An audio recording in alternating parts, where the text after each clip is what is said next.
السلام علیکم معزز ناظرین، آج میں آپ کو ایک ایسے جزیرے کے بارے میں بتاؤں گا جس کے بارے میں کم لوگوں نے سنا ہوگا۔ ہاشیما آئی لینڈ، جسے کنگا جیما یعنی جنگی جہاز کا جزیرہ بھی کہا جاتا ہے، جاپان کے ساحل سے کچھ دور واقع ہے۔ اس جزیرے کی تاریخ اور موجودہ حالت انتہائی دلچسپ اور فکر انگیز ہے۔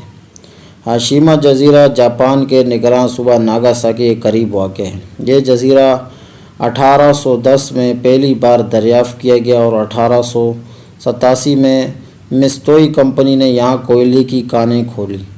یہ کانیں جاپان کی صنعتی ترقی میں بہت اہمیت رکھتی تھیں اور جلد ہی جزیرہ آباد ہو گیا۔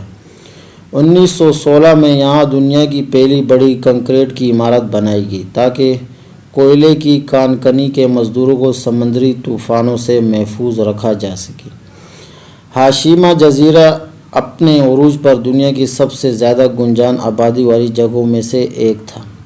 1959 میں یہاں کی آبادی تقریباً 5300 افراد تک پہنچ گئی، جو کہ ایک چھوٹے سے 16 ایکڑ کے جزیرے کے لیے غیر معمولی ہے۔ یہاں کے رہائشی زیادہ تر کانکن تھے جو اپنے اہل خانہ کے ساتھ محدود جگہ میں رہتے تھے۔ جزیرے پر اسکول، اسپتال اور یہاں تک کہ تفریحی مراکز بھی موجود تھے۔ 1960 کی دہائی میں جب تیل کا استعمال بڑھا تو کوئلے کی مانگ میں کمی آئی، جس کے نتیجے میں 1976 میں کوئلے کی کانیں بند ہو گئیں اور متسوئی کمپنی نے جزیرہ چھوڑ دیا۔ جزیرے کے تمام رہائشی بھی اسے خالی کر گئے اور یوں ہاشیما ایک ویران جگہ بن گیا۔ آج ہاشیما جزیرہ ایک غیر آباد اور ویران جگہ ہے۔ وقت اور سمندری ہواؤں نے عمارت کو بہت حد تک برباد کر دیا اور جزیرے پر موجود عمارتیں اب ملبے کا منظر پیش کرتی ہیں۔ 2009 میں جاپان نے اس جزیرے کو سیاحوں کے لیے کھول دیا اور یہ اب بھی ایک مشہور سیاحتی مقام ہے۔ 2015 میں یونیسکو نے ہاشیما جزیرے کو عالمی ثقافتی ورثے میں شامل کیا۔ ہاشیما آئی لینڈ جاپان کی صنعتی تاریخ کا ایک اہم حصہ ہے، جو اس دور کی یاد دلاتا ہے جب جاپان تیزی سے ترقی کر رہا تھا۔ یہ جزیرہ انسانی محنت، ترقی اور زوال کی ایک زندہ مثال ہے۔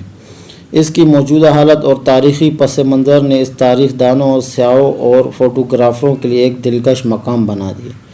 ہاشیما جزیرے کا منظر فلم اسکائی فال میں ایک ویلن کے ہیڈ کوارٹر کے طور پر بھی دکھایا گیا ہے۔ جزیرے کو بھوتوں کا جزیرہ بھی کہا جاتا ہے کیونکہ یہاں کوئی رہائش پذیر نہیں اور جگہ ویران ہے۔ ہاشیما آئی لینڈ جاپان کی تاریخ، صنعتی ترقی اور انسانی زندگی کے اتار چڑھاؤ کا ایک مکمل منظرنامہ پیش کرتا ہے۔